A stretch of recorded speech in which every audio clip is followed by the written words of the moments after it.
कई लोग तो कहते हैं इनको पॉइजन भी दिया गया और वो सब चीज़, ये क्या कयास रही? उसकी लाश जो है सर्द खाने में पड़ी, नाज़िया हसन दफनाई नहीं गई। वो एक गाने की 1 करोड़ कापियां सेल हुई इन 1 डे।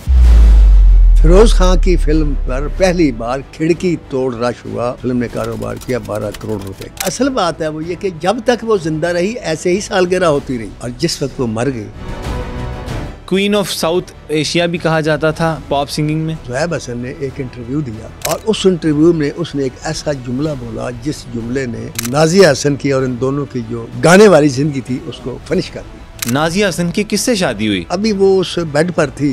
एक रिपोर्ट ये है इश्तियाक हसन ने उसे डाइवोर्स भिजवा। एक दफा वो बम्बे गई थी जब गाना गाने के लिए, तो बम्बे एयरपोर्ट पर 1 लाख से ज्यादा नौजवान खड़े थे उसका एक झलक देखने के लिए।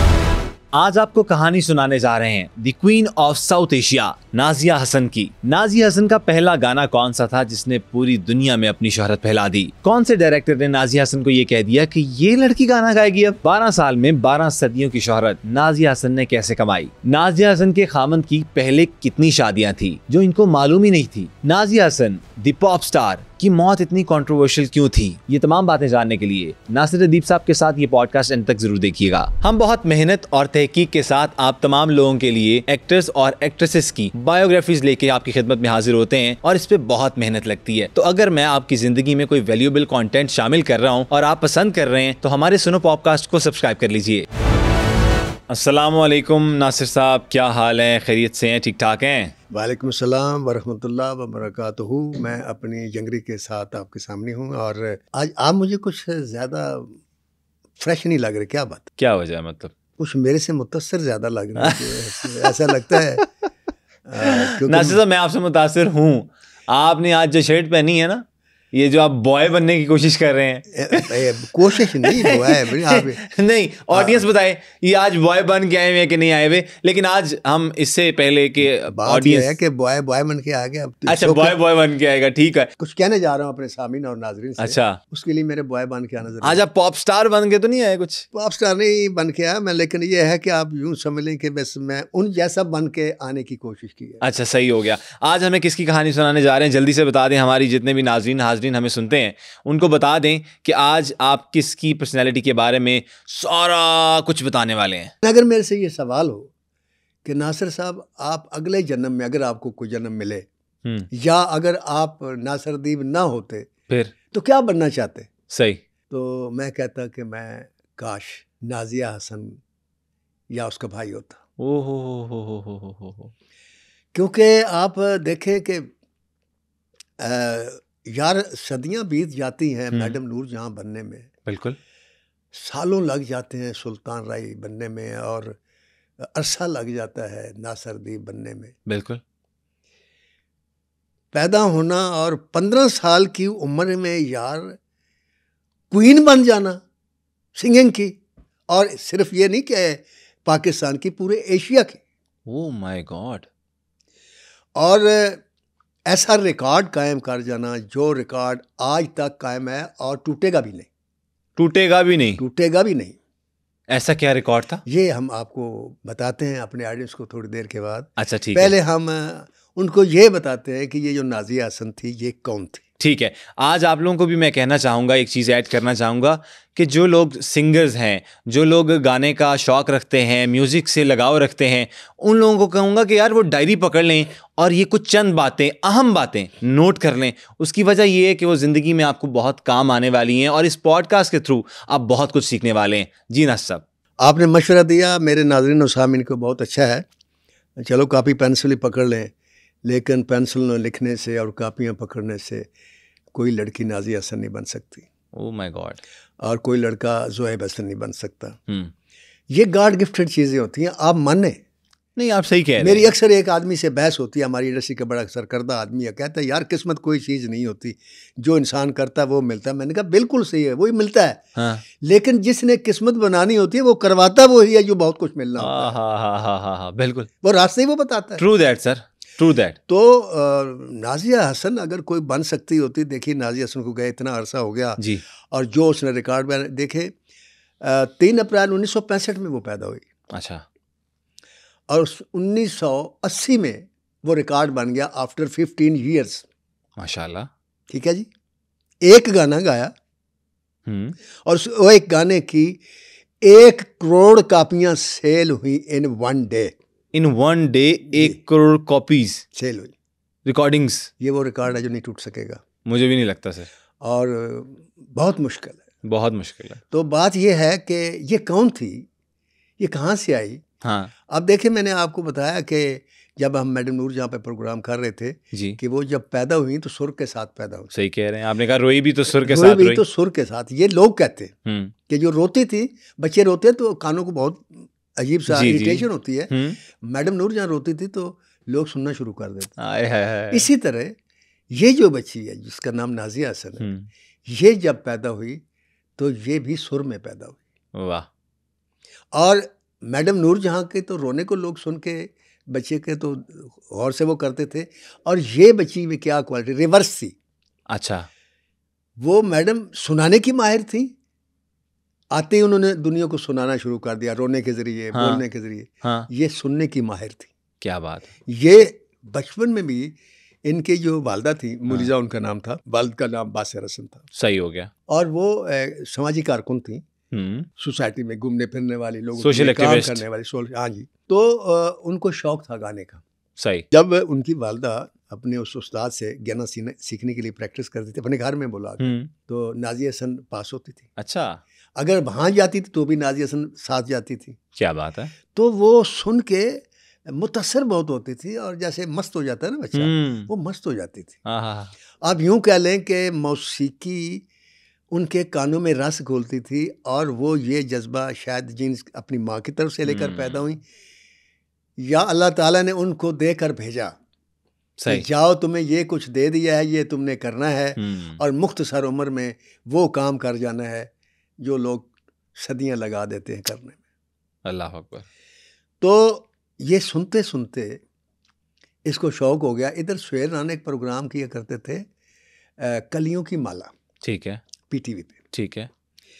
तो उसमें ये गई, उसमें इनकी वालदा एक्चुअली गई, तो 2.5 साल की उम्र में ये भी चली गई। अच्छा। इन्होंने भी वहाँ वो प्रोग्राम देखा, और फिर छोटी सी उम्र में, उस वक्त इनकी उम्र होगी 10 साल के करीब, तो वहाँ इन्होंने एक गाना सुनाया। वो कौन सा था?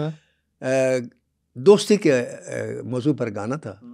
वो इन्होंने गाया, और सुहेल राना मरहूम सारी ज़िंदगी इस बात पर फ़ख्र करते रहे कि मैं वो मौसीकार हूँ जिसके पहले शो में, या सबसे पहले मेरे शो में गाना गाया, जिसका नाम नाजिया हसन था। वाह। यानी हाँ, वो उनके गाने की आवाज़ की तो तारीफ़ें शुरू हो गई। अच्छा। लेकिन आवाज़ पीटीवी के एक शो तक महदूद थी। ठीक है। सुहेल राना की महफिल तक महदूद थी, घर से बाहर नहीं गई। सही हो गया। अब घर से बाहर कैसे जाती है? जी सर। मुनीज़ा हसन जो थी, इनकी बड़ी दोस्ती सी जीनत अमान पाकिस्तान, इंडिया की एक बहुत बड़ी आर्टिस्ट है। ठीक है। आप भी जानते होंगे। बिल्कुल जानता हूँ। मेरे ख्याल में यूनिवर्स भी रही थी वो इस किस्म का। तो मैं उनको इस हवाले से जानता हूँ, उनके बाप जो अमानुल्लाह थे, वो बहुत अच्छे राइटर थे। सही हो गया। बेहतरीन मकाल ठीक हो गया। तो उनसे उनकी दोस्ती थी। वो मिलने आई, तो नाजिया हसन जो थी वो आई स्कूल से। अच्छा। तो एकदम देखा तो वो देखती रहेगी, उनको बहुत अच्छी लगी ये। ठीक है। तो थी। ठीक है। तो उसकी आवाज़ सुनकर ना जीनत अमान चौंकी। ये क्या है? कि एक आवाज़ में वो गुनगुनाहट होती है, एक चस होती है ना। यस। जैसे मैं बोलता हूँ तो मेरी आवाज़ में चस होती है, आप जब बोलते हैं तो खास होती है। बिल्कुल बिल्कुल। सुन रहे हैं आप लोग? जी सर। तो वो अपना, उन्होंने ऐसे कहा कि बेटा तुम्हें गाना आता है? तो वो घर में गाती थी, बस वो कोई भी गाना गाना शुरू कर देती थी, और वो जिसको शौक होता है वो करता है। हाँ जी। कहते थे हाँ। तो उसने शर्माते हुए एक गाना गुनगुना के सुनाया जीनत अमान को। अच्छा। जब जीनत अमान को गाना सुनाया तो उसने उसे सीने से लगाया, और उसने मुनीज़ा से कहा कि ऐसी आवाज़ मैंने आज तक सुनी नहीं। वाह, क्या बात है। बात आई गई होगी। ठीक है। जब बात आई गई होगी। अच्छा, उसके साथ साथ इनके जो भाई ज़ोएब हसन थे जी, वो भी अपने बहन के पीछे पीछे, मतलब चूँकि ये छोटे थे, ठीक है, बहन बड़ी थी, ठीक है, तो ये भी साथ साथ, तो गाने के वो जरासीम जो थे उसमें भी घुसते चले गए। सही हो गया। और भाई को बहन से बहुत प्यार था, और बहन को भाई से बहुत प्यार था। और बहन जो थी वो अपने भाई की आशिक थी। अच्छा। और भाई अपनी बहन का आशिक वाह। था। दोनों में बेपनाह प्यार था। खैर फिर एक वक्त आया कि लंदन में एक पार्टी की जीनत अमान ने, उसमें अच्छा। मुनीज़ा को बुलाया। अच्छा। उसमें ये भी आई, नाज़िया हसन भी आई। तो उसमें फिरोज़ खान, जीनत अमान की और फिरोज़ खान की बहुत अच्छी दोस्ती थी। अच्छा, जो डायरेक्टर हैं। जो डायरेक्टर भी हैं, प्रोड्यूसर भी हैं। बिल्कुल। वैसे अमेरिका के वो शहरी वहाँ रहते, लेकिन हिंदुस्तान में आकर फिल्म बनाते। अब तो मुझे नहीं पता क्या करते। ठीक है। वो भी थे। तो वहाँ उसने फिरोज़ खान से कहा कि फिरोज़, ये बच्ची की आवाज़ मैंने सुनी, कमाल आवाज़ है। तो उन्होंने कहा गा के सुनाओ। उसने गा के सुना दिया। हाँ। वो सुन के चले गए। अच्छा। नाज़िया हसन एक दिन जब घर में आई तो देखा कि माँ और बाप जो थे वो खुशी से फूले नहीं समारे, फटने वाले हो रहे थे। अच्छा। और ऐसे जैसे वो कोई अच्छी खबर तो बंदे पेट एक्साइटेड। हाँ, दर्द उठना शुरू हो जाता कि है भाई बता दे, कि मैं बता दूं। तो वो पोजीशन थी। तो उसने पूछा क्या बात है। तो उन्होंने कहा कि बम्बे से कॉल आई है, फिरोज़ खान ने तुम्हें बुलाया है, अपनी फिल्म कुर्बानी के लिए वो गाना लेना चाहते। क्या बात। अब साफ ज़ाहिर है ये कोई खबर मामूली खबर तो बिल्कुल थी नहीं। भाई जनाब, ये बम्बे पहुंच गए। अच्छा। और वहाँ फिर उन्होंने वह गाना गाया। और उस गाने की मैं बात कर रहा हूँ कि वो 1 करोड़ जब कापियाँ बिकी तो रिकॉर्ड हो गया। और उस वक्त इनकी उम्र थी 15 साल। और वो गाना था, कोई मेरी ज़िंदगी में आए तो बात बन जाए। आपने भी सुना होगा। बिल्कुल, सारी दुनिया ने सुना सर। और वो गाना इतना पॉपुलर हो गया। हालांकि उसमें मोहम्मद रफ़ी के भी गाने थे, किशोर कुमार के गाने थे, लता मंगेशकर, आशा भोसले के गाने थे। लेकिन हाईलाइट जो गाना था वो यही था। और इस गाने की वजह से फिरोज़ खान की फिल्म पर पहली बार खिड़की तोड़ रश हुआ। और उस दौर में 1980 में उस फिल्म ने कारोबार किया 12 करोड़ रुपए का। 12 करोड़ रुपए का। ठीक है। Oh my God. और एक रिकॉर्ड इसकी ऐसे में आया नाज़िया हसन का, और इनको अवार्ड भी मिला। उसके बाद फिर इन्होंने एक छोटा सा हॉल था बनाया हुआ था एक लड़के ने। वो बेसिकली लड़का खुद सिंगर बनना चाहता था। वो इंडिया का था, बेंगलोर में रहता था, सिंगर नहीं बन सका, यहाँ लंदन आ गया। कोई फर्म थी गैर मुल्की, उसका कोई गीत रिकॉर्ड किया। ठीक है। वो हिट हो गया। अच्छा। जब हिट हो गया तो वो था पॉप मौसीकी का। तो वो खुद लड़का हिट हो गया। अब उसके स्टूडियो में वो पॉप सिंगिंग के लिए जो ऑडिशन देना, लड़कों को गाना गाना, वो आना शुरू हो गए। तो एक दिन उसे कहा गया कि भाई एक लड़की के यार ऑडिशन लेना है। ठीक है। कोई आदमी वो चाह रहा था। उसने कहा बुलाओ। अच्छा। तो स्कूली यूनिफॉर्म में एक लड़की 2 छुट्टियों की सामने आ गई। अच्छा। तो उसने देखा, उसने कहा यार ये गाएगी पॉप सिंगिंग, ये गाएगी। हाँ, ये है पॉप स्टार। हाँ। तो उसने कहा हाँ ये।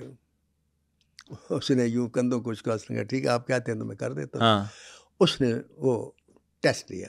अच्छा, ऑडिशन हो गया। एडिशन हो गया। अब एडिशन के बाद सब कुछ देख रहे थे सुनने वालों से कि तो इनके क्या कहते हैं, पास करते हैं, फेल करते हैं, क्या होता है। किसी अंदाज़ा नहीं कोई लगा सका। अच्छा। ना ये लगा सका कि नाकाम हो गया, ना ये अंदाज़ा लगा सका कि कामयाब हो गया। नाज़िया हसन वापस आ गई। तो फिर कुर्बानी का गीत मिला।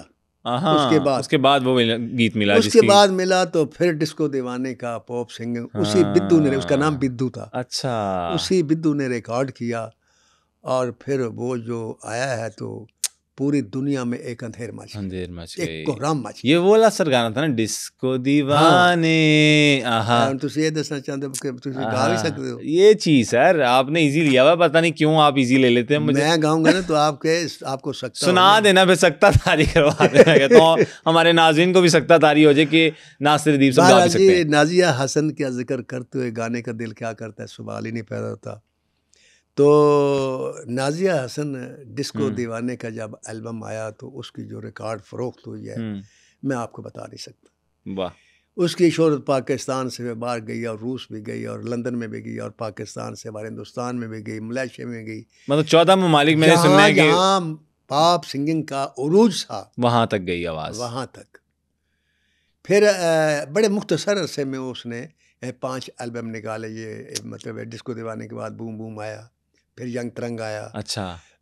फिर एक आर्ट लाइन की बहुत आया, फिर कैमरा लास्ट आया। ठीक है। कैमरा वो था जिसके अंदर उन्होंने ड्रग कैंपेन एक हाँ जी बताना था कि ये ड्रग्स माफिया के खिलाफ एक गाना बनाया था, वो बनाई। इस अरसे आप देखें 1980 से लेकर 1992 तक कितना अरसा बोलते हैं, 12 साल। 12 साल में 12 सदियों की शोहरत कमाई नाज़िया हसन। बिल्कुल। आवाज तो थी शक्ल भी बहुत खूबसूरत थी जी। ऊपर से भाई जो था वो भी खूबसूरत था। हाँ। उनकी जोड़ी भी बड़ी सुपर हिट हुई। बिल्कुल। इसके बाद मैं बाद में आता हूँ, ऑडियंस को बताता हूँ, अपने नाज़रीन और सामीन को, कि इस जोड़ी का क्या असर हुआ, इनका हुस्न जो और बहन भाइयों का प्यार था उसका रिजल्ट क्या हुआ। अच्छा। लेकिन ये है कि ये शोहरत कहाँ तक पहुंची आप सोच नहीं सकते। लेकिन इससे भी ज्यादा जो हैरत की बात है वो क्या सर? कि लंदन में पली बड़ी हाँ और आज़ाद दुनिया, हाँ माँ जो थी वो भी सोशल वर्कर, बाप जो बिल्कुल। था वो भी लिबरल, हाँ और इंतहा से ज़्यादा खूबसूरत, और लाखों दीवाने बल्कि करोड़ों चाहने वाले, बिल्कुल। दिल देने वाले, प्रपोज करने वाले, पीछे आने वाले। हाँ मतलब वो जो गाती थी, जीन पहनती थी, और वो तो वो लड़कों के लिए पोस्टर बन जाता था जिस भी नाइस। स्टाइल में वो आती थी। लेकिन उसका कोई स्कैंडल नहीं बना। वाह, है ना हैरत की बात। बहुत। मतलब वरना जितनी मैंने देखी है, हमने जितने कम से कम जितने हमने पॉडकास्ट किए जी। आपके सामने, अगर हीरो आया तो उसका स्कैंडल रहा है। मतलब है अगर हीरो ना आए तो उसके भी स्कैंडल रहे हैं। बिल्कुल। और ये नेचुरल भी है। हाँ, लेकिन उतार चढ़ाव तो जिंदगी में मेरी होता है। हैरत से गुम हो जाती है कि लंदन में परवान चढ़ के जवान होने वाली लड़की यार लंदन में 2 चोटियों के साथ रही। हालांकि लंदन जाकर कहाँ बाल और कहाँ चोटियाँ और कहाँ ये तस्वर। नाज़िया हसन को इंडिया बुलाया गया गाने के लिए। ठीक है। उस गाने के बोल ऐसे थे कि एक लड़की जो है उसको तलाश है एक ऐसे मर्द की जो इंडियन मसलन समाज का, इंडियन कल्चर का, ये इस टाइप का हो। ठीक है। तो बेपनाह पैसे भी ऑफर थे और बड़ी शोहरत और सब कुछ। बड़ी जिद लगाई, बड़ा जोर लगाया, उसने कहा जी मैं ये गाना नहीं गाऊंगा। ओके, क्यों? उसकी वजह क्या थी सर? उसने कहा मैं पाकिस्तानी हूँ। अच्छा, मेरी आवाज़ जब किसी की तलाश करेगी वो पाकिस्तानी है, वो इंडियन नहीं हो सकता। अल्लाह अकबर, क्या बात। ये हुब्बुल वतनी का देखे उसके अंदर। बेशक। अब इस बात से भी हैरत होती है कि लंदन की फिजा में जवान होना और ये करना, और पाकिस्तान से इतनी मोहब्बत होना, और इतना टची होना, इतना अपने कल्चर से जुड़े रहना, ये बड़ी बात। उसकी अंदर अल्लाह ताला ने कुछ ऐसी चीज़ें देकर भेजी थी, तेरी आवाज़ और तेरी शोहरत के साथ साथ कुछ और चीज़ें भी मैं चलाऊंगा जो तुम्हारे लिए बेहतर होंगी। वाह। वो क्या था कि इसकी 14 साल की जब उम्र, इसकी सालगिरह हर साल मनाती थी इसकी वालदा, आपको पता वहाँ तो। हाँ बिल्कुल। तो बड़ा केक आया, बड़े वो टाफियाँ, वो सारी चीज़ें, और अच्छा, पत्नी क्या का वो टेबल जैसे सज हाँ जाती है, जी, वो सज गई, फुल डिकोर। ये आई, और जब केक काटने लगी तो इसने ऐसी बात की कि इसकी माँ को सकता हो। आप बता सकते हैं इसने क्या बात की हो? मेरे नहीं ना बता सकते। नहीं, मेरे माइंड में सर, हाँ, आप ही बता सकते हैं। शुक्र है आपने मान लिया। इसने कहा अम्मी ये जो सालगिरह हम मनाते हैं, हाँ ये इससे हमें चंद लम्हों की ये खुशी मिलती है, हाँ तो अल्लाह ने हमें तो पहले ही खुशियाँ दी हुई, हाँ हम ये केक काट के और ज़्यादा क्या खुश होना चाहते हैं? बिल्कुल। तो उसने कहा बेटी तुम क्या कहना चाहती हो? कहती मैं ये कहना चाहती हूँ अम्मी कि ये केक, ये टाफ़ियाँ, ये जितने भी चीज़ें हैं, ये सारी चीज़ें ना उन गरीब बच्चों में बांट दें जो इन चीज़ों को खाने के लिए तरसते हैं। ओए होए होए होए, वही बात सर, सोशल वही हुआ। उसकी माँ और बाप ने उसके जज्बे को सराहा, और वो सारा सामान उसी वक्त वो बाहर लेके आया, और जहाँ भी वो बच्चे ऐसे थे उन बच्चों में वो केक वो तकसीम कर दिया। वाह। अब इसमें जो असल बात है वो ये कि जब तक वो जिंदा रही ऐसे ही सालगिरह होती रही। ओहो, वाह रे वाह। और जिस वक्त वो मर गई, उसके माँ और बाप आज भी उस सालगिरह इसी तरह करते हैं। क्या बात। हर साल करते हैं, हर साल वो चीज़ें आती हैं, अब चीज़ें पहले से ज़्यादा हो जाती हैं, और उसी तरह गरीब बच्चों में बांट दी जाती। बहुत खूबसूरत। हाँ, जो नाज़िया हसन है 14 साल की उम्र में बेसहारा बच्चों के दरमियान रहने का फन सीख कर आई थी। ये मैं कहता हूँ कि ये अल्लाह की ब्लेसिंग होती है। बिल्कुल। किस्मत इंसान आसमान से लेकर आता है, ज़मीन पर उस किस्मत के मुताबिक जीता है।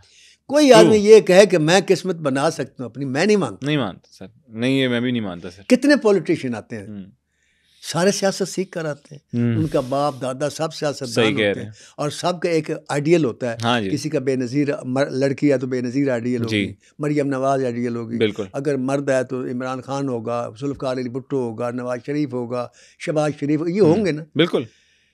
लेकिन आप अपने पाकिस्तान में देख लें कितने लोग हैं जो बेनज़ीर भुट्टो बन गए, कितनी लड़कियाँ हैं। कोई भुट्टो बना, कोई इमरान बना, कोई नवाज शरीफ बना, नो वन सर।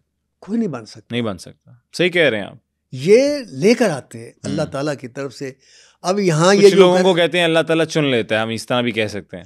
नहीं, अल्लाह ताला तो हर इंसान को चुन लेता है और अपने मर्जी के मुताबिक हर इंसान को ज़मीन पर भेज देता है। साथ उसने ये भी कहा कि लैसा लिल इंसान इल्ला मा सा, कि तुम वही पाओगे जो तुम कोशिश करोगे। सुभान अल्लाह। सिर्फ इसलिए कि तुम हाथ तार के ना बह जाओ कि मेरी किस्मत जो कुछ जो लिखे आएगा मिल ऐसा नहीं जाएगा, है। इस तरह नहीं। आप भागते रहे, आप काम करते रहे, मेहनत करते रहे और मुकद्दर उससे मांगते रहे। मुकद्दर आपके हाथ में नहीं है, बिल्कुल सही, मेहनत आपके हाथ में। तो नाजिया हसन के अंदर ये जज्बा जो था, इसका फिर उसने एक तकरीर में इजहार भी किया। अच्छा। उसने कहा देखें कि इस दुनिया में बेशुमार ऐसे लोग हैं हमारे इर्द गिर्द जिनको अल्लाह ताला ने खुशियां नहीं दी, जो दुखों में, परेशानियों में और मुसीबतों में जीते हैं। बिल्कुल। हम वो लोग जिनके पास ये खुशियां, दौलत, पैसा सब कुछ है, ये हमारे ऊपर फर्ज बनता है और उनका ये हक है कि हम ये उनमें बांटे। बिल्कुल ठीक है, ताकि इस दुनिया में ज़्यादा से ज़्यादा लोग खुशियां ले सकें।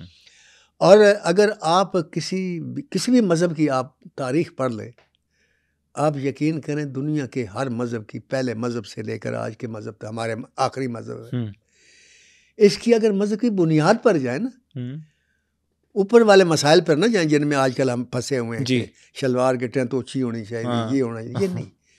दीन को पढ़ें, कलाम पाक को पढ़ें, उसकी तफसीर को पढ़ें, अल्लाह क्या कह रहा है, अल्लाह क्या चाहता है। बिल्कुल ठीक। अल्लाह सर ये चाहता है कि मेरे बंदों से प्यार करो। मैंने एक मकालमा लिखा था एक फिल्म में कि किसी मजबूर और बेकस रोते हुए शख्स का सर उठा दो, अल्लाह के सामने लाख बार सर झुकाने से इसका सवाब ज़्यादा मिलेगा। ये हर दिन की बुनियाद है। खूबसूरत सर, खूबसूरत मुकालमा सर। हर दिन की यही बुनियाद है। बड़ी बात। तो जो समझ जाते हैं, अब देखें जिन अब बिल गेट्स है, उसने अपनी तमाम दौलत जो है वक्फ कर दी, ऐसे ही अपने पास कुछ नहीं रखा। अब यहाँ मैं देखता हूँ हमारे मुल्क के लोग हैं, इतनी दौलत छोड़ कर जाते हैं, इतनी दौलत छोड़ कर जाते हैं कि बच्चे लड़ना शुरू हो जाते हैं, भतीजे कत्ल वारत शुरू हो जाती है उसके सही पर। यार दो अल्लाह के रास्ते। ये नाज़रीन और सामीन को जो आप कहते थे, मैं कहता हूँ पेंसिल लेकर ना भी बैठे, ये सीखे कि 14 साल की उम्र में एक बच्ची ने कहा कि ये जो केक है अल्लाह ने हमें खुशी नहीं, ये सबक सीखें। आप लोग हैं, अगर अल्लाह ने आपको बहुत कुछ दिया है तो ये आप सोचें ये आपके लिए नहीं है। बिल्कुल ठीक है। आप अगर मिसाल के तौर पर आपके घर में है, आप 10 खाने पका सकते हैं, खाना आपने एक है, खाना एक ही है। वो 9 खाने आपके नहीं है यार, वो 9 खाने उन लोगों के हैं जो आपके इर्द गिर्द वाबस्ते हैं, उनका ख्याल करो। ठीक कह रहे हैं। उनमें आपके रिश्तेदार भी हो सकते हैं, आपके दोस्त हो सकते हैं, आपके मिलने वाले हो सकते हैं, आपके मुलाजिम हो सकते हैं जी। लेकिन हम नहीं करते। हम 7 खाने मेज़ पर सजा कर खाते रहते हैं और उनकी खुशबू जो है हमारे मुलाजिम के सर्वेंट क्वार्टर में जाती है और वो बच्चे माँ से पूछ रहे होते हैं ये क्या पका है, उनको नहीं पता होता। अल्लाह ताला हम सबको ये तौफीक अता फरमाए कि हम पहले इस्तिताअत खाना दे हमें इस चीज़ घरों का, में पहुंचा दे, उन सर्वेंट जिनके पास नहीं है, जिनके पास नहीं है, फिर खाएं। आप यकीन करें आप कभी बीमार नहीं होंगे। बिल्कुल ठीक। जिसकी सबसे बड़ी जो आपको इसकी चीज़ मिलेगी। नाज़िया हसन की तरफ आते हैं। जी सर। क्योंकि जिक्र हम आज उसी के कर रहे हैं। बिल्कुल। आप देखें वो कहते हैं ना, सूरज जब चमकता है तो सितारे गायब हो जाते हैं, जब चांद रोशन होता है तो सितारे भी डूब जाते हैं। नाज़िया हसन एक चांद था, हालांकि उसका भाई कम सिंगर नहीं था, अच्छा, बहुत अच्छा सिंगर था, लेकिन नाज़िया हसन याद आती है, ज़ुहैब याद नहीं आता। हालांकि नाज़िया के साथ जो हसन लगा था वो इसीलिए लगा था कि उसका भाई ज़ुहैब हसन था, उसके साथ सिंगर था। सही हो तो गया। ये जोड़ी बनी नाज़िया हसन की। ऑल राइट, ठीक है, ऑल राइट। वरना उसके बाप का नाम तो बासिर था जी। तो ये नाज़िया हसन की जोड़ी में हसन गायब हो जाता है बीच में। हालांकि हसन भी सेलिब्रिटी था अपने वक्त का, और उनकी जोड़ी बड़ी सुपरहिट थी। लोग उसके साथ, नाज़िया के साथ हसन को देखकर खुश होते थे और उन्होंने कितने अच्छे गाने गाए। लेकिन उसकी ज़िंदगी नाज़िया के साथ ही थी। बिल्कुल। जब नाज़िया ने गाना छोड़ा शादी के बाद तो ज़ुहैब हसन ने बड़ी कोशिश की कि मैं सिंगर एज ए सिंगर जिंदा रहूं, नहीं रह सका। तो ये होता है ना, कुदरत ने जोड़ियाँ बनाई होती हैं। मैंने यहाँ भी देखा, शंकर जयकिशन 2 म्यूजिक डायरेक्टर थे, बड़े सुपर, राज कपूर के ख़ास थे। ठीक है। उनकी लड़ाई हो गई, एक जयकिशन हो गया, एक शंकर हो गया। हाँ। न शंकर ने गाना अच्छा बनाया, न जयकिशन ने बनाया। इसलिए कहते हैं ना कि जब आप शादी कर लेते हैं, इस जोड़ी को भी ना तो दुनिया की सबसे मजबूत जोड़ी जो है वो मियाँ और बीवी की। बेशक सही कह रहे हैं। और देखे कितनी कमज़ोर रखी मेरे खुदा ने। इसमें इंसान का ज़र्फ देखता है अल्लाह कि तुम सिर्फ ये कह दो मैंने तुम्हें तलाक दी तो तलाक हो गई। कोई उसके लिए फौजें बुलाने की जरूरत नहीं, कुछ नहीं, आपने जुबानी कह दिया, जुबानी कह दिया, बिल्कुल ठीक है, क्योंकि जुबानी कह दिया था तो वो तुम्हारे घर आ गई। लेकिन अब एक मर्द जो है उसका इम्तिहान शुरू होता है शादी के बाद। अच्छा, कि भाई तुम कैसा सलूक करते हो, हाँ जी, अपनी बीवी को कैसे ये लफ्ज़ बोलते हो जो अल्लाह ताला को पसंद है, तुम्हें हक दिया लेकिन अल्लाह को पसंद नहीं है, तो जोड़ी ना तोड़ो।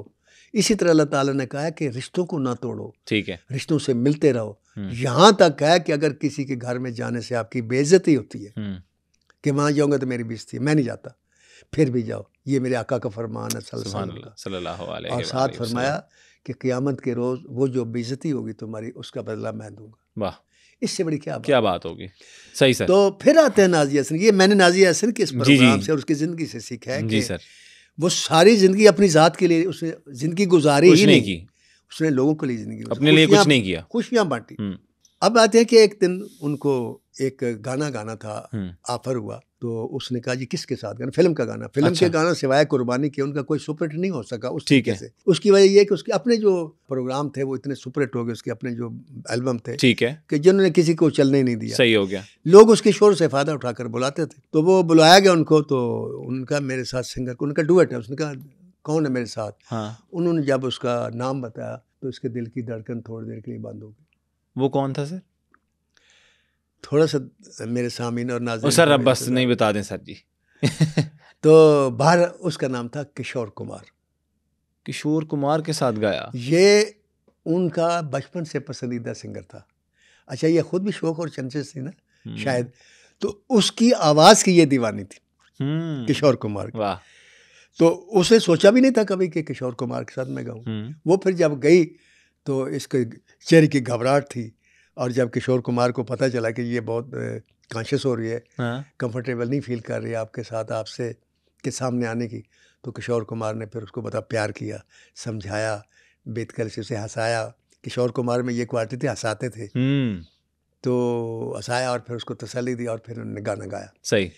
तो अब यानी मैं आपको ये बताया कि जब अल्लाह ताला जब इंसान किसी के लिए ज़िंदा होता है ना, उनकी खुशियाँ पूरी करता है, तो अल्लाह ताला उस इंसान की खुशियाँ खुद ही पूरी करता है। बिल्कुल सही कह रहे हैं। यानी उसकी एक ख्वाहिश होगी कभी कि मैं किशोर कुमार के साथ गाऊं, और वो मिल गई, अल्लाह ताला ने पूरी कर दी। तो अब आते हैं कि ये जो लड़की थी, इसको वहाँ प्राइड ऑफ परफॉर्मेंस भी मिला, इसको 15 साल की उम्र में फिल्म फेयर अवार्ड मिला। Oh my God. और कहते हैं क्वीन ऑफ साउथ एशिया भी कहा जाता था, पॉप सिंगिंग में कहा जाता था, नहीं आज भी कहा जाता है। बिल्कुल। फिल्म फेयर अवार्ड की तारीख मैं जानता हूँ, क्योंकि मैं जब 88 में गया था धर्मेंद्र के पास, तो धर्मेंद्र की एक ही शदीद ख्वाहिश थी, कहते एक नासिर साहब ख्वाहिश है पूरी नहीं। मैंने कहा क्या? मुझे फिल्म फेयर अवार्ड नहीं मिला ओह अभी तक। और नाज़िया हसन के पास ये एजाज़ भी हासिल है 15 साल की उम्र में। वाह, क्या बात है। ये नहीं टूटेगा बिल्कुल, क्योंकि एक्टर कहीं से कहीं पहुंच गए। राज कपूर को फिल्म फेयर अवार्ड मिला जिंदगी के आखिरी साल में। हाँ। और वो जब अवार्ड लेने जा रहे थे बेहोश होकर गिर पड़े, और फिर होश आई, फिर उनको अवार्ड लिया। कुछ देर बाद वो इस दुनिया से चले गए। इस बात से एक और भी बात आती है जी सर, हिंदुस्तान का फिल्म फेयर अवार्ड जिसके बारे में मैंने आपको बताया, वो वाहिद अवार्ड है जिसके लिए प्राइम मिनिस्टर की सिफारिश भी नहीं मानी जाती। ओह अच्छा। वरना सर पत्नी कौन ले जाता। हाँ। अब यहाँ देख रहे हमारे प्राइड ऑफ परफॉर्मेंस, जिन्होंने कभी परफॉर्मेंस नहीं की उनके पास प्राइड ऑफ परफॉर्मेंस, जिनको ये नहीं पता कि प्राइड ऑफ परफॉर्मेंस की स्पेलिंग लिखकर बता दो। अच्छा सर, वो एक बीच में बात आपने की थी कि इन दोनों बहन भाइयों के साथ हुआ क्या, वो मैं बताता हूँ। वो क्या सर हुआ क्या था? वो हुआ ये कि ये दोनों बहन भाई गाते थे, और आपको पता है डूट में एक दूसरे से परफॉर्मेंस भी होता है।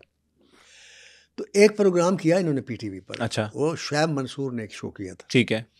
अच्छा, उसमें उसने कल्चर के हिसाब से मुख्तलिफ ये कर इनका भी, और ये इतना वो जनाब इस पर लय दे हुई। एक जमात थी, पत्नी कौन थी मैं नाम नहीं ले सकता उसका, उसने इसको बड़ा फोश शो करार दे दिया कि ये फांसी का इश्तिहार था, और उन्होंने मुतालबा किया कि इन दोनों बहन भाइयों को मुल्क बदर कर दिया जाए। अच्छा। नई नस्ल में बेहयाई और फाशी फैला रहे हैं। ओके। और नए कल्चर को, जो बाहर का कल्चर है उसको प्रमोट कर रहे हैं। और बहन भाई के रिश्ते का तकद्दुस भी ख़त्म कर रहे हैं, वगैरह वगैरह। अच्छा जी। तो इन पर पाबंदी लग गई। जब पाबंदी लगी तो यहाँ तक शोर बढ़ा के जी इनको मुल्क बदर कर दो। ये दौर था उस वक्त सदर ज़िया का। अच्छा, मार्शल लॉ का। फिर सर? तो इनको जनाब बाहर निकलना मुश्किल हो गया। हाँ। फिर सदर ज़िया ने इन दोनों को बुलाया, अच्छा। इन कैमरा बिठाया दोनों को, अच्छा। बड़ी इनको नसीहतें की, समझाया जो भी इस्लाम में हिसाब से समझा सकते थे, और उसके बाद इनसे पाबंदियाँ उठा ली। ओके। उठा ली। लेकिन उसके बाद ज़ुहैब हसन ने एक इंटरव्यू दिया। हाँ।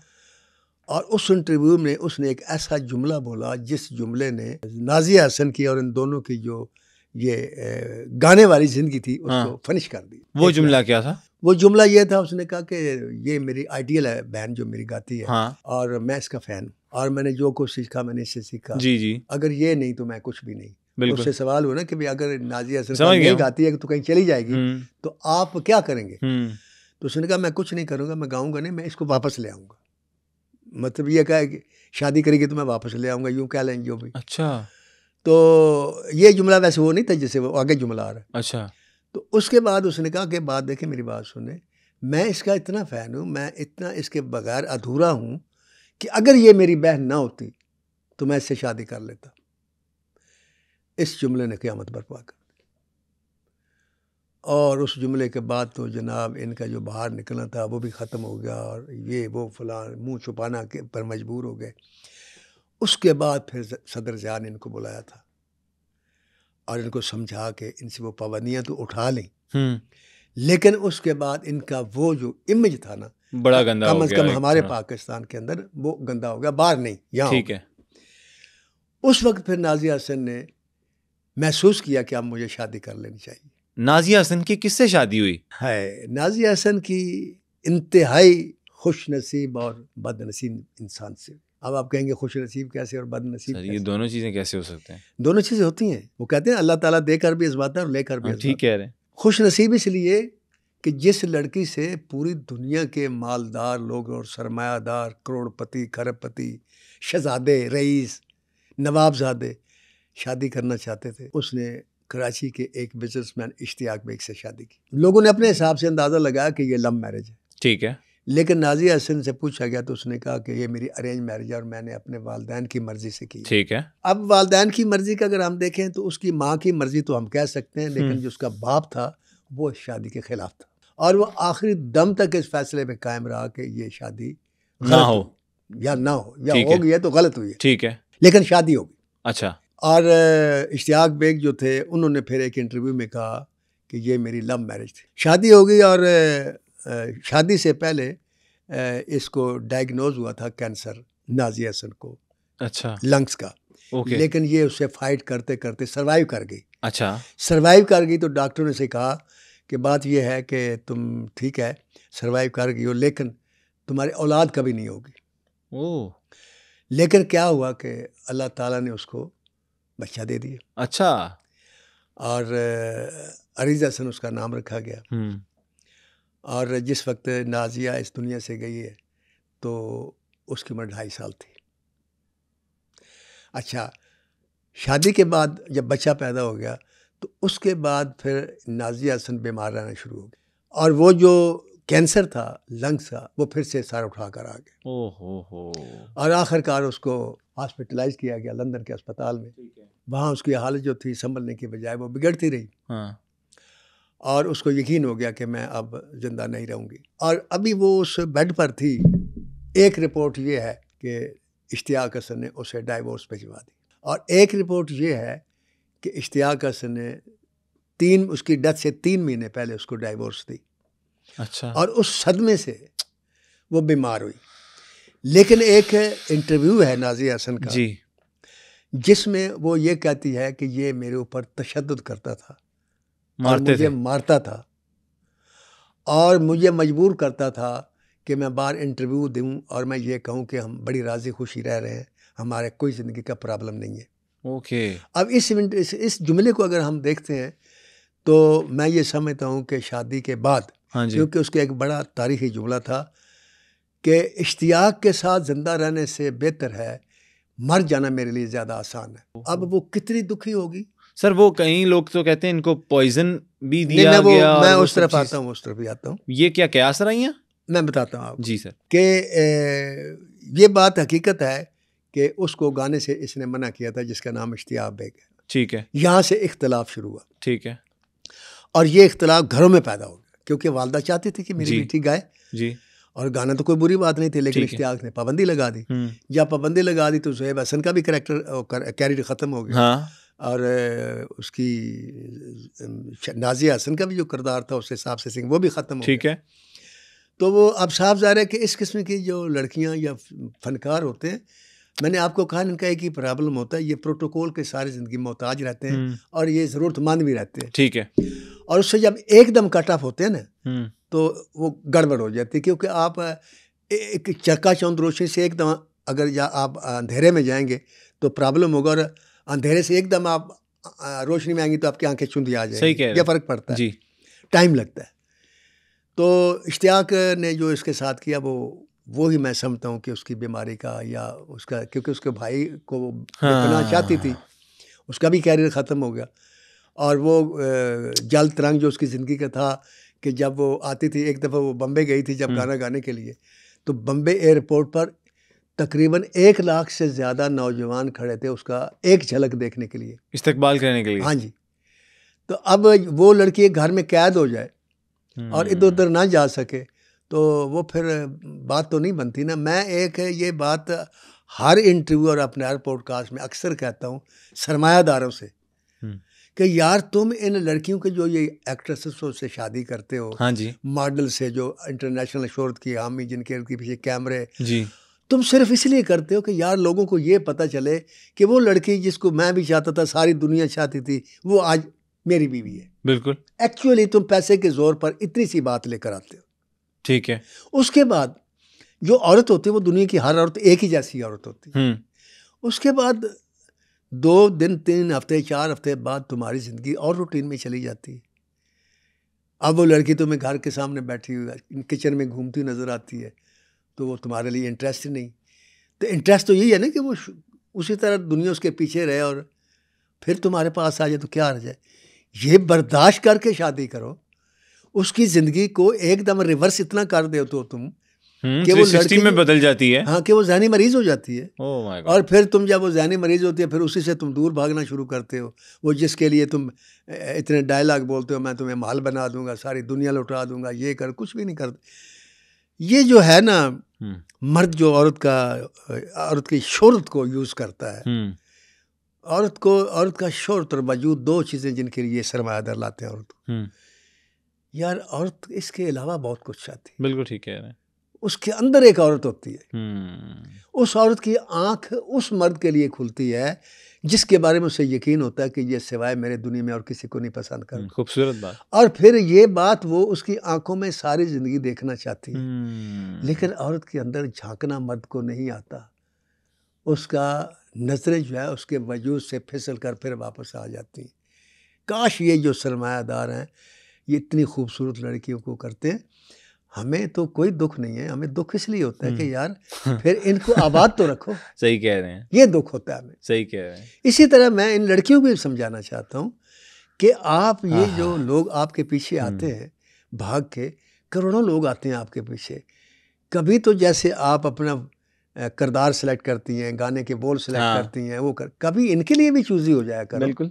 ज़रा इतना सोच लिया कर कि तुम्हारे अंदर कौन झांक सकता है। सही। तुम्हारे अंदर की औरत के साथ कौन बात कर रहा है। तुम्हारे साथ तो हर कोई बात करना चाहता है। ठीक। एनी हाउ ये उसके साथ भी हुआ और फिर मशहूर हो गया कि इश्तियाक का चूँकि तशद्दुद करता था तो उसने जहर दिया। अच्छा। वो जब चीज़ पर चढ़ी तो स्लो पॉइजनिंग का जिक्र होता था कि जी स्लो पॉइजनिंग करके इनके बहुत सी बातें इस तरह की जाती हैं मुबैना तौर पर, हम नहीं कह रहे। बल्कि नाज़िया हसन के वालिदैन ने शायद इस सिलसिले में उसने 1 अरब का 1 करोड़ रुपए का हर जाने का दावा किया था ज़ुहैब हसन करके, क्योंकि ज़ुहैब हसन ने कहा दी थी ये मेरी बहन का कातिल है, इसने ठीक है। तो वो फिर अदालत जो है 5 महीने उसकी लाश जो है सर्द खाने में पड़ी, नाज़िया हसन दफनाई नहीं गई। 5 महीने? 5 महीने सर्द खाने में रही जी। 5 महीने नहीं दफनाई गई। केस चलता रहा इस बात पर कि उसको जहर दिया गया था या नहीं और डाइवोर्स हुई थी कि नहीं। तो 5 महीने के बाद जो कोर्ट का फैसला था, डॉक्टरों की जो रिपोर्ट थी वो ये थी कि उसकी मौत जो थी वो कुदरती और तभी थी, उसे कोई जहर नहीं दिया गया ठीक था। है, लंग कैंसर की वजह से ही थी। हाँ, उस वजह से हुई। और ये भी था कि सर्टिफिकेट के मुताबिक उसको डाइवोर्स नहीं हुई थी। हैं? हाँ जी, एक ही एड्रेस था उनका, जो घर बनाया था इधर इश्तियाक बेग ने, ठीक है, और दोनों ने वही एड्रेस दिया था। वही एड्रेस दिया दोनों ने। और इश्तियाक बेग ने फिर उसके मौत के बाद जो इंटरव्यू दिया था वो ये दिया था कि जो महल मैंने उसके लिए बनाया था उसमें दुनिया की हर चीज़ मैंने उनको दी, और वो महल आज भी उसी तरह है। और नाज़िया हसन ने जो चीज़ जहाँ रखी थी मैंने आज तक नहीं उठाई, वो उसी तरह पड़ी हुई है, और ये मेरी मोहब्बत का सबूत है। ये एक तरफ उसका ये बयान है, और दूसरी तरफ जो है एक तहकीकी रिपोर्ट ये भी है कि नाज़िया हसन के साथ इश्तियाक बेग की ये तीसरी शादी थी। अच्छा। हाँ जी, है ना, ये भी हैरत की बात। और नाज़िया हसन को इसका पता नहीं चला। इनके फैमिली टर्म थे आपस में, और फिर भी पता नहीं चला। फिर भी नहीं पता चला, ना इनकी वालदा मुनीज़ा को पता चला, ना वालिद को पता चला। हो सकता है मेरी छठीस कहती है कि जो उनके वालिद शादी के खिलाफ थे शायद उनके इल्म में हो, तो उन्होंने इसकी मुखालफत की हो कि भाई ये और बताया इसलिए ना हो कि चलो जब मेरी बेटी ने अब हाँ कर दी है तो, या मेरी बेगम ने हाँ कर दी तो अब मैं बताऊंगा तो बदमज़गी क्रिएट होगी। बदमज़गी होगी, तो उन्होंने नहीं बताया, लेकिन खिलाफ रहे। आज उनकी जो पहली शादी थी वो हैज़ल नामी एक लड़की से थी। वो फिलिपाइनी क्लब में डांस करती थी, फिलिपाइनी लड़की थी शायद, और मॉडल थी वहाँ। अच्छा। बहुत खूबसूरत। उससे एक बेटा भी कहते हैं जिसका नाम है इमरान। तो दूसरी शादी भी इन्होंने की, उसको डाइवोर्स कर दी। फिर दूसरी शादी की, कहते हैं लोग उसका नाम शाजिया था, फिर उसको भी डाइवोर्स हो गई। लेकिन ये दोनों बातें अपनी समझ से बाहर है। देखें, जब फैमिलीज़ के टर्म होते हैं ना औरतों के, तो आपको पता है औरतें तो अक्सर इनकी तो बातें कुरेदना होता है ना, और थे क्यों आया, थे क्यों, अंजी क्यों आया क्या। तो मुनीज़ा जैसी जहांदीदा औरत को नहीं पता चला, और यह भी हो सकता है उसको पता और वो बेटी के लिए उसने उसे ये रिश्ता पसंद किया नहीं। आओ असल हालात तो अल्लाह ताला को पता है, लेकिन हमारे पास जो रिपोर्ट थी वो हमने आपको बता दी। सही सर। और ये नाज़िया हसन की ज़िंदगी का अभी एक रुख है जो मैंने आपके सामने रखा। अगर आप नाज़िया हसन के सारे शेड्स देखना चाहते हैं और अपने सामीन को और नाज़रीन को बताना चाहते हैं तो कम से कम एक प्रोग्राम और करें।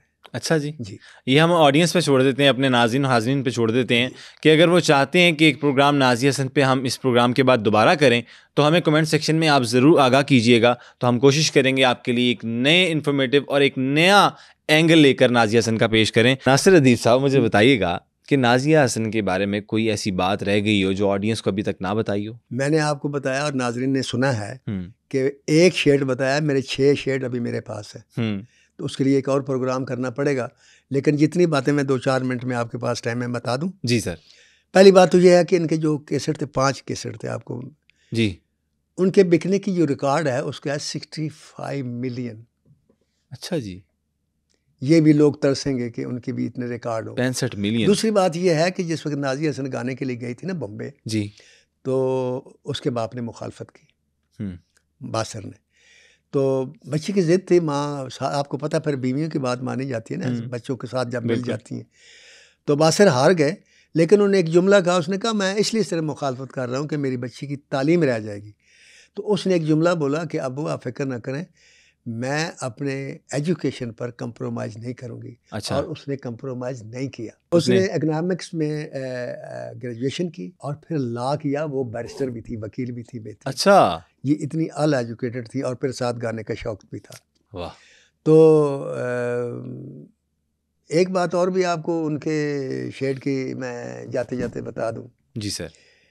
कि उसने एक जुमला बोला था डेथ बेड के ऊपर जब बीमार थी और मरने से चंद घंटे पहले की बात है। ठीक है।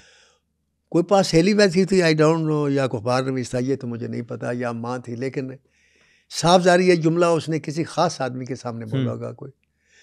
तो उसने कहा कि देखे मौत तो बरहक है, ठीक है, हर एक को मरना है, लेकिन मुझे ऐसा लगता है जैसे मुझे अभी नहीं मरना चाहिए था। ओह, और क्या एज थी सर जब ये इंतकाल की है? हाँ सुने, देखे मैं बाज़ अजीब मुमासलत होती है बड़े लोगों में।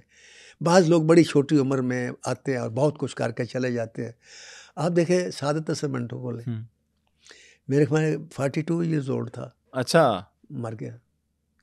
मधोबाला हाँ 36 साल 36 साल की उम्र में। मार्लन मनरो 36 साल की उम्र हाँ। में मर गई। नाजिया हसन 35 साल की उम्र में मर गई। और नाजिया हसन और मधुबाला में एक चीज़ बड़ी अजीब है जो मिलती है कि मधुबाला भी बीमार थी बड़ी शदीद, बिल्कुल। और शदीद बीमारी में वो 3 दिन लड़ती रही अपनी। हाँ। और तीसरे दिन सुबह 9:20 पर उसने आखिरी सांस ली। ये भी 3 दिन शदीद बीमारी में मौत से लड़ती रही और तीसरे दिन सुबह 9:15 पर आखिरी सांस ली। वो दफन की गई और उसकी कब्र आज नहीं है, लेकिन मधुबाला जिंदा है। बिल्कुल। ये 5 महीने बगैर कब्र के रही वहाँ और फिर दफन हुई, लेकिन अब वो आज भी जिंदा है। क्या बात। और ये लंदन में ही इनका लंदन में मदफून किया गया। पैदा कराची में हुई, दफन लंदन में हुई। सही हो गया सर। अल्लाह ताला उनको जन्नतुल फिरदौस के आला मुकामात में जगह दे और हमारे भी गुनाह बख्शे जाएं, और जितने भी लोग हमें देखते हैं उनके भी अल्लाह ताला गुनाह बख्शे और इस दुनिया में भी कामयाब करे और आखिरत में भी कामयाब इस दुआ को यूं कर लें जी सर कि हमें भी और जितने लोग सुन रहे हैं उन्हें भी अल्लाह सीधे रास्ते पर चलने की तौफीक दे। क्या बात। उस रास्ते पर जो उसकी रज़ा की तरफ जाता है। बेशक। जब वो रास्ता दिखा देगा गुनाह खुद ब खुद बख्शे जाएंगे। बहुत खूबसूरत sir, thank you so much, जज़ाकल्लाह। उम्मीद करते हैं कि ये पॉडकास्ट आपको बहुत अच्छा लगा होगा। इसी तरह के मजीद पॉडकास्ट देखने के लिए सुनो पॉडकास्ट को सब्सक्राइब कर लीजिए, और आप नेक्स्ट किस पर्सनैलिटी के बारे में जानना चाहते हैं हमें कमेंट सेक्शन में ज़रूर आगाह कीजिएगा। तब तक के लिए अपने होस्ट अब्दुल हई सिद्दीक को और नासिर अदीब साहब को दीजिए इजाज़त। अल्लाह हाफ़िज़ नासिर।